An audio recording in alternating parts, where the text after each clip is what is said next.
Di Maria the silent killer. বাংলাদেশের বলার মতো কোনো অর্জন না থাকলেও মাহমুদুল্লাহ রিয়াদ যেমন বিপদের ত্রাতা, তেমনি আর্জেন্টিনা দলের বিপদের ত্রাতা ডি মারিয়া।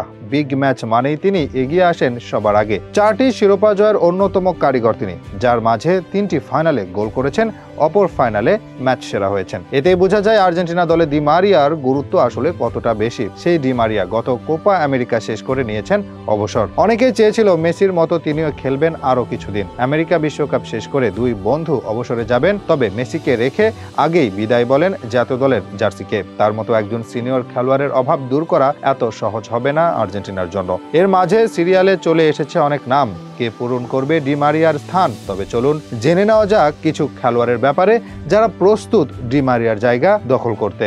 সবার আগে আসবে ক্লাউদিও এচেভেরির নাম। ডি মারিয়া যেমন লেফট উইঙ্গে খেলতে পছন্দ করতেন, আর্জেন্টিনা দলে এচেভেরি জায়গা পেলে তিনিও খেলবেন এই পজিশনে। চলতি কোপা আমেরিকায় অনূর্ধ্ব 20 আসরে দারুণ ছন্দে আছেন তিনি। এখনো পর্যন্ত 5 গোল 3 অ্যাসিস্ট করে টুর্নামেন্টের সেরা খেলোয়াড়ের দৌড়ে এগিয়ে আছেন এই আর্জেন্টাইন। গুঞ্জন আছে এই টুর্নামেন্টে বেশ ভালো করে পর্যবেক্ষণ করছেন স্কালোনি। বিশ্বকাপকে সামনে রেখে তাকে দলে নিতে পারেন কোচ।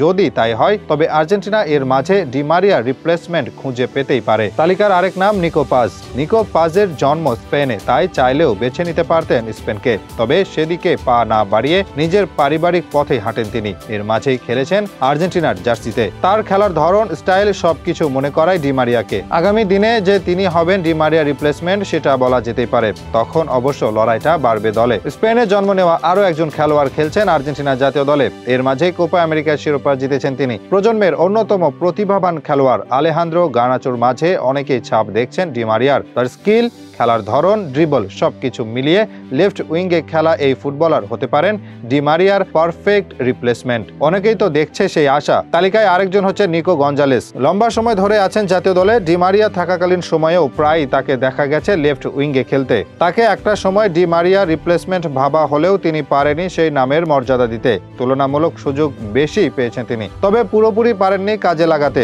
সময় অবশ্য এখনো শেষ হয়ে যায়নি। একজন ডি মারিয়া রিপ্লেসে আর্জেন্টিনার হাতে আছে মোট 4 জন খেলোয়াড়। তবে 2026 বিশ্বকাপে মেসি, হুলিয়ান আলভারেজের সাথে কে হবে নতুন ডি মারিয়া? এই 4 জনের মাঝে কেউ নাকি চমক হয়ে আসবে নতুন কেউ, সেটা সময় বলে দেবে।